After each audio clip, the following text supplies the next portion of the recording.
You know, when you think about translating something from one language to another, you usually just think about words, right? Right, yeah, just swapping vocabulary. Exactly. You swap out a noun here, a verb there, and you just sort of hope the basic meaning survives the trip. I mean, the core message is always the priority. You're just making sure the intent doesn't get lost when the language changes. But what happens when you aren't just translating words? Like, what happens when you are trying to translate an entire subculture?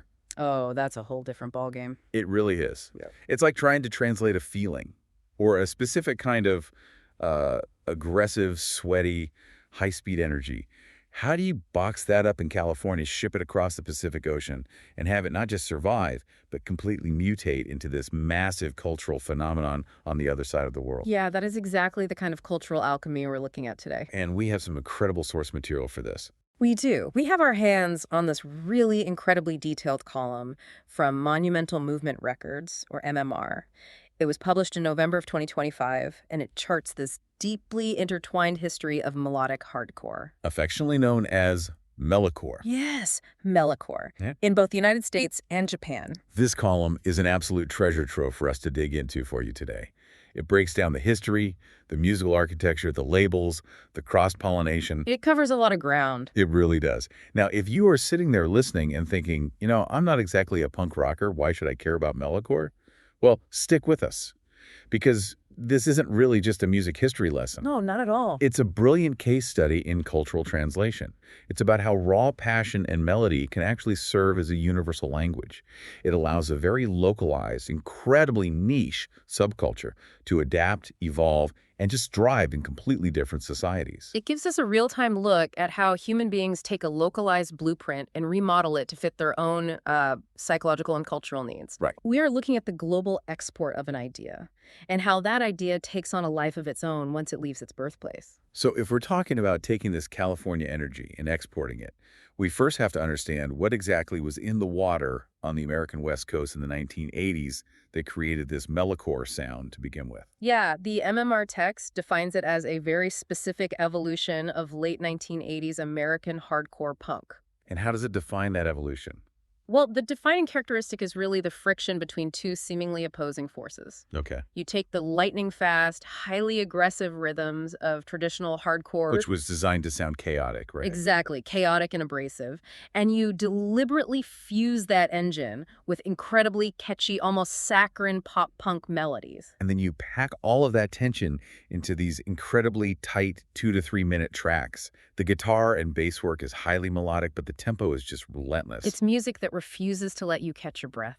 Yeah, it really is. And the lyrics of that era touched on heavy social, political, and personal themes, all wrapped up in a fiercely independent, anti-corporate DIY spirit. And that DIY ethos was the scaffolding that held the whole thing up. I mean, it wasn't merely an aesthetic choice. So it was practical. Right. It was a functional way of operating entirely outside the mainstream music machinery. They had to build their own world because the traditional music industry wasn't going to touch something this fast and this abrasive. Which brings us to the founding fathers of this sound in the U.S. You really can't talk about this without looking at the Descendants. Oh, absolutely not. They formed way back in 1978. And the column points to their 1979 album Milo Goes to College as establishing the absolute base of this whole movement. Yeah, because before them, a lot of hardcore was very atonal. It was just pure screaming anger directed at the police or the government. Right, and as we report on this, we're not taking a stance on the politics, just conveying what the bands were doing. But the Descendants came in and wrote these short, incredibly fast songs, but they sang about their personal lives. Girls, coffee, suburban frustrations. Yeah. They essentially proved you could be vulnerable and catchy without sacrificing 1 ounce of speed. And then, building directly on that idea, you have Bad Religion forming in 1980.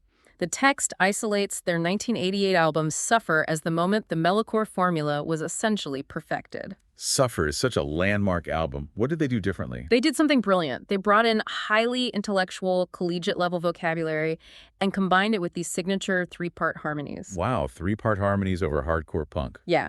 Think about the mechanics of that for a second. You have a drummer playing at 200 beats per minute, guitars just roaring, and over the top of it, vocalists singing in a coordinated three-part harmony like a choir. That is It wild. created a massive elevated sound. They became the absolute symbol of the U.S. West Coast scene heading into the 90s. It's such a brilliant contrast. Yeah. And the scene it just kept expanding with bands like NOFX and Pennywise. Right, and MFX formed in '83. Yeah, but they hit massive success with their 1991 album Ribbed. They injected a ton of humor and biting social satire into their lyrics. They used humor almost like a Trojan horse for political critique, which gave the genre a totally new flavor. Meanwhile, Pennywise, who formed in 1988, took a slightly different geographic and cultural route. How so? They took those incredibly fast, precise guitar riffs and tied them directly to the local California surf and skate culture. Oh, that makes sense. The aggression was highly focused on local societal issues and the adrenaline of extreme sports. It was the perfect soundtrack for a culture built on speed and physical risk. And then, we have to talk about the mainstream Oh explosion. yeah, 1994 was the boom year. Huge year. You had Green Day dropping Dookie and The Offspring releasing Smash. Both of those albums were just everywhere. They proved that this underground sound, this metalcore DNA, had massive commercial viability. It just blew the doors wide open. Okay, let's unpack this. If you listen to an early American metalcore track, it is basically a sonic espresso shot. A sonic espresso shot, I like that. Right. You take this massive boiling pot of frustration, political angst, and local California culture, Yeah. and you compress it. You strip out all the filler, no indulgent 4-minute guitar solos, no atmospheric intros, and you deliver maximum jittery energy in exactly 2 minutes. Yep, no time wasted. But here's what I want to know.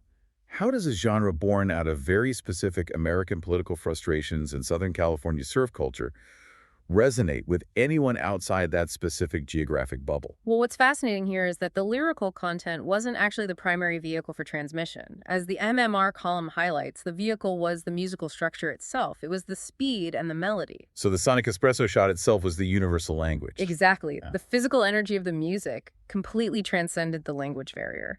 While the lyrics were hyper-focused on American political and social conflict, the adrenaline of the music and that independent DIY ethos of playing live, that was highly exportable. So you don't need to understand the local issues. Right, you don't need to understand the nuances of California local politics to feel the urgency of a blazing drum track and a soaring vocal melody. The heat, as the author of the column specifically calls it, translates perfectly. The heat, I love that. And that sheer exportability is where our story pivots. Because this music did make its way across the ocean to Japan. It sure did. But the Japanese kids who heard it didn't just put on a California costume and copy the American formula. No, they didn't at all. They completely re-engineered it to fit their own world. They took that core structural blueprint and fundamentally altered the architecture to build something entirely new. The source introduces us to the Japanese metalcore boom of the 1990s. And it was absolutely spearheaded by one band, and that's High Standard. Yes, they formed in 1991. And the column notes that their 1995 album, Growing Up, essentially ignited a nationwide movement in Japan. The MMR column features a really brilliant comparative table that breaks down exactly how Japan tweaked the metalcore DNA. So detailed. It is a masterclass in cultural adaptation. We look at the lyrical shift first. The contrast is stark. Yeah, because in the U.S., the focus was heavily on politics, societal conflict, and personal struggles against a broken system. It was inherently antagonistic. But in Japan, the text points out that the lyrics shifted dramatically toward themes of youth, daily life, and enduring friendship. That's quite a pivot. Right. The aggressive, outward-facing political stance was swapped for something much more intimate, nostalgic, and community-focused. And the musical evolution they push forward is just as striking. Definitely. The U.S. scene, according to the text, prioritized raw speed and the chaotic, sometimes sloppy energy of the live performance. The attitude was often more important than the technical proficiency. Whereas the Japanese bands maintained those short 2 to 3 minute track lengths, but they started prioritizing highly advanced chord progressions. And incredibly intricate melodies. Exactly. They elevated the technical complexity of the music itself. Instead of relying on 3 simple power chords to get the pour across, they were weaving complex musical narratives that required a really high level of musicianship. And the scene there just exploded as a result. The source highlights other massive players too, like Garden. Oh yeah, formed in 1998. And they did something really unique. They famously mixed Japanese and English lyrics together in the same song. Which was huge for them. Yeah, they blew up with their major debut album in 2001, Bring Your Board. You also have a band like Brahmin, formed in 1995. The text describes them as sitting somewhere between traditional, heavier hardcore and metalcore. Okay, so a bit heavier. Yeah, they blended the raw intensity of hardcore with deep philosophical themes and what the author describes as a uniquely Japanese deep emotion. Wait, I'm stuck on something here. Here's where it gets really interesting. Okay, what is it? If you look at this transition, Japanese bands essentially stripped out the core political anger and antagonism that defined American punk rock. Right. And they replaced it with intense, nostalgic emotion and friendship. Mm-hmm. Isn't punk rock's entire identity rooted in raging against the machine? That's the stereotype, sure. So if you take the political aggression out, does it lose its edge, or did Japan just invent a totally new kind of authenticity? Well, if we connect this to the bigger picture, they definitely invented a new kind of authenticity.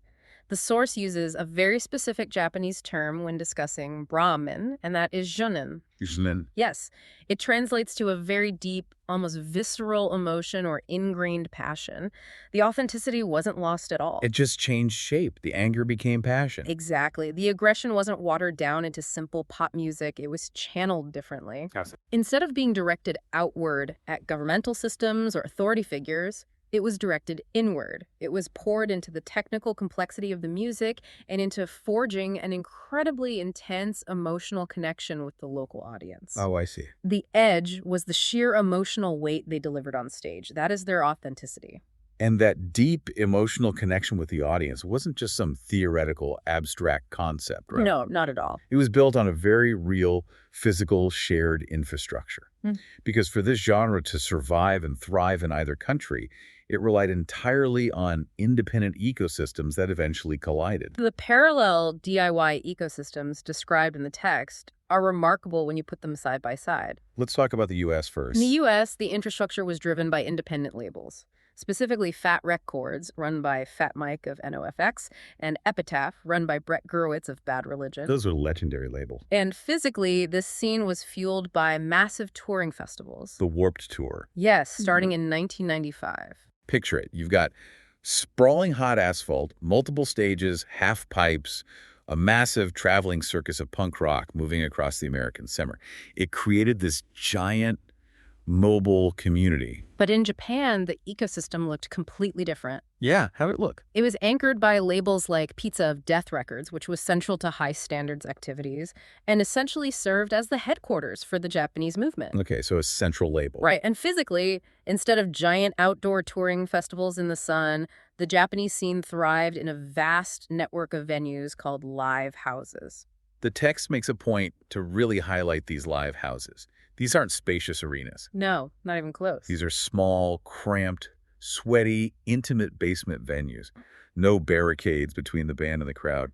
Condensation literally dripping down the walls. Regular performances in these highly pressurized, intense spaces forged a very tight-knit community. You couldn't help but be tight-knit in a space like that. The physical proximity demanded a shared emotional experience. But these two separate ecosystems, the sprawling American festival and the intimate Japanese live house, they didn't stay separated. They built a bridge right across the Pacific Ocean. They really did. The column recounts how High Standard didn't just stay a Japanese phenomenon. In 1997, they pulled off something incredible. They actually signed with the American label Fat Records, which is a monumental milestone for the genre. You have a Japanese band singing about distinctively non-American themes, signing to the premier American metalcore label. And the next year, in 1998, they successfully toured the United States. Showing up in person. Yeah. They proved that the cultural exchange wasn't just a one-way street of America exporting its angst to Japan. Japan had taken the blueprint, built a better engine, and was now exporting its mutated version back to the United States. And the global reach didn't stop with that one bridge either.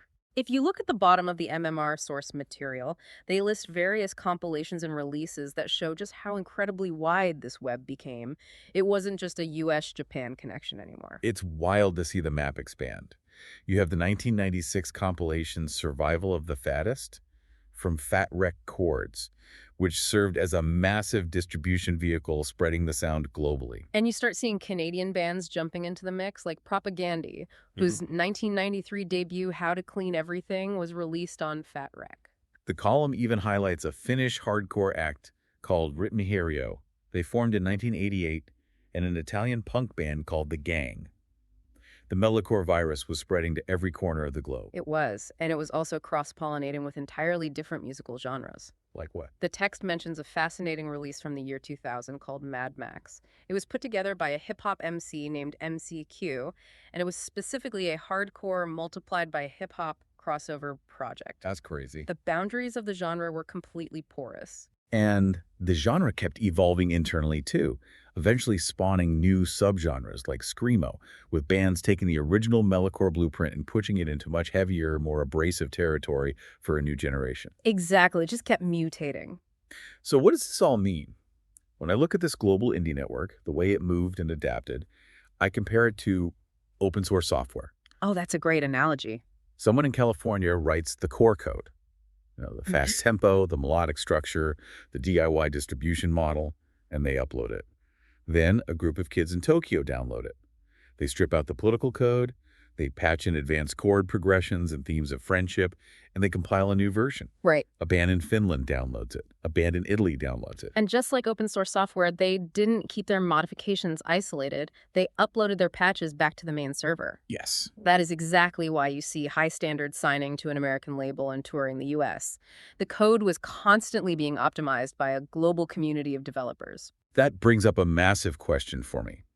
Is the real legacy of metalcore the music itself, the actual songs, or is it the DIY business model that proved you could bypass the mainstream corporate music industry and build your own functional global network? Well, this raises an important question, and I think the source text actually provides the answer. Which is? The true legacy is community formation. The music and the business model were just the tools used to build the community. How does the text define that community impact?